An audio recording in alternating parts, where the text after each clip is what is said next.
বিপুল সংখ্যক কর্মী সমর্থকদের নিয়ে কোচবিহার লোকসভা কেন্দ্রের তৃণমূল কংগ্রেস প্রার্থী জগদীশ চন্দ্র বর্মা বসুনিয়া মনোনয়নপত্র জমা করলেন। এদিন তিনি সকালবেলা মসজিদে আশীর্বাদ নিয়ে এবং প্রাণের ঠাকুর মদনমোহনকে পুজো দিয়ে দলীয় কর্মী সমর্থকদের সঙ্গে নিয়ে পদযাত্রা করে ডিএম অফিসে আসেন। মনোনয়নপত্র জমা করে কি বললেন তিনি আমরা শুনে নেব।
হাতটা একটু নামো হাতটা বুকের কাছে আনো,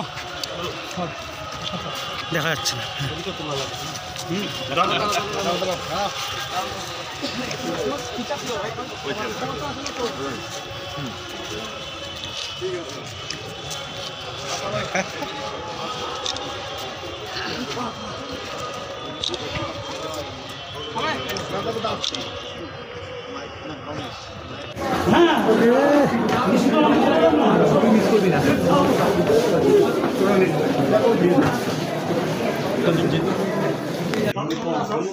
জগদীশের দিকে রবিদা একটু বসো, রবিদা একটু বসো।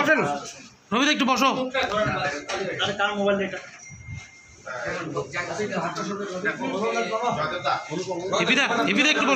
বসো। দাদা বসলেই ছবি হবে দাদা।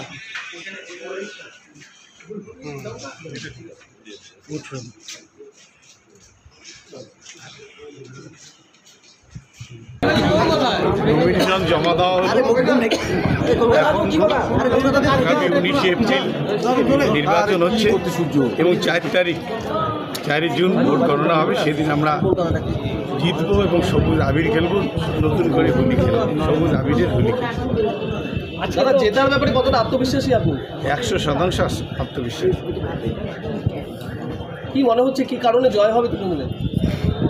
কুচবিহারের মানুষ গুন্ডা রাজের অবসান চায়, কুচবিহারের মানুষ উন্নয়ন চায়, শান্তি চায়, যেটা বিগত 5 বছর ধরে যিনি সাংসদ এবং মন্ত্রী ছিলেন গোটা কুচবিহার জেলায় গুন্ডারাজ কায়েম করেছেন, বোমা বন্দুকের রাজনীতি তিনি আমদানি করেছেন। কুচবিহারের মানুষ এর থেকে রেহাই পেতে চায়।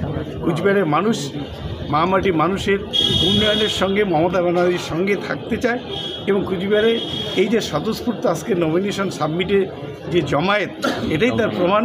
মানুষ গুন্ডারাজের অবসান চায়। আপনি কি আপনার বাড়িকে আভিজাত্যের ছোঁয়ায় সাজিয়ে তুলতে চাইছেন? তবে বিশাল এম্পোরিয়ামের কাছে আপনার স্বপ্নের বাড়িকে সাজিয়ে তুলুন। এখানে ঘর সাজানোর শোপিস, পর্দা ও ইউনিক ডিজাইনের যাবতীয় আইটেম পাবেন। সকলের 1 নম্বর নির্ভরযোগ্য প্রতিষ্ঠান। ঐতিহ্যের আর এক নাম বিশাল এম্পোরিয়াম। আমাদের ঠিকানা বিশাল এম্পোরিয়াম 375 BS রোড, কোচবিহার। বিশদে জানতে কল করুন 9830157944 অথবা 03582224691 এই নম্বরে।